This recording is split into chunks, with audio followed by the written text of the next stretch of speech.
All right, joining us now, Kevin Hassett, former chairman of the Council of Economic Advisors and author of The Drift, which I still think is the most important book of the century, Stopping Socialism. Kevin, it's good to see you, my friend. I got to do this. I know Thanks, it's word salad, Kamala Harris and Jay Powell. Here's Jay Powell. Here's Jay Powell's second pass. I don't know. I think the market fell 400 points on this one. Anyway, take a listen. So I would say as we come closer to that level, move more into restrictive territory, the question of speed becomes less important than the second and third questions. And that's why I've said at the last two press conferences that at some point it will become appropriate to slow the pace of increases. So that time is coming, and it may come as soon as the next meeting or the one after that. No decision has been made. Yeah, it could come in December, could come in February, could come in January. I don't know why he has to say that at all. He starts out by being tough, lots of Paul Volcker hair in his chest, Kevin. Then all of a sudden he starts clipping the hairs. He takes a foot off. I mean, the market went crazy over this stuff. And to me, he shouldn't go there. What? You tell me. Tell our viewers, what exactly is he telling us? Well, I think that there are two possibilities looking at the market response. Possibility one is that the market learns something that it thinks is negative about how interest rates have to go a lot higher. And possibility two is that markets decided that the people at the Fed just don't have a clue, that they're completely feckless. They don't have an idea of what they're doing, and they can't even communicate in a coherent manner.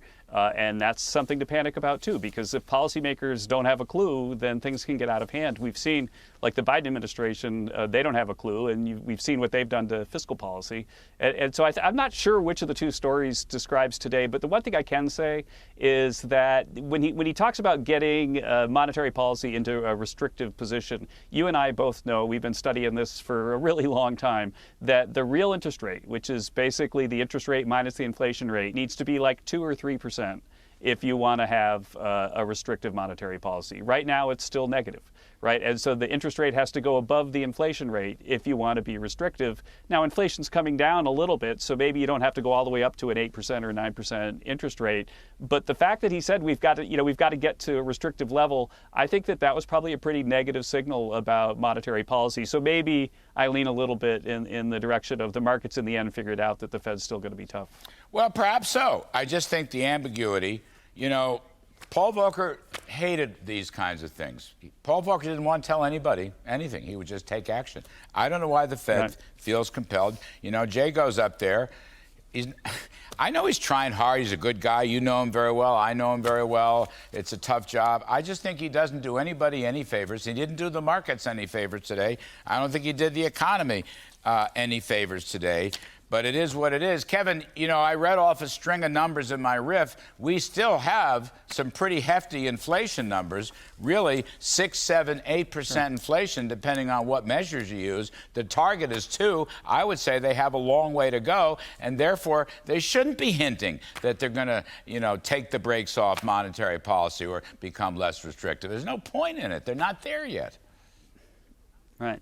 Right. The people at the Fed, really Ben Bernanke led this effort, argued that transparency would be a good thing, right? Because then people could sort of predict what the Fed was going to do, that they'd have more clarity about the models that the Fed uses. But transparency for the Fed, I think, has proven, as you might say, to be kind of like the effect of transparency on the Wizard of Oz. Right, like so we figured out that he's actually just this guy behind the curtain that isn't a wizard.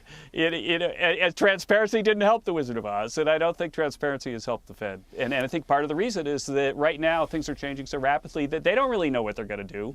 And so what are you supposed to do when you're being transparent about the fact that you don't have a clue? Yeah, say nothing. How about that, Kevin? Let's just in the last few moments.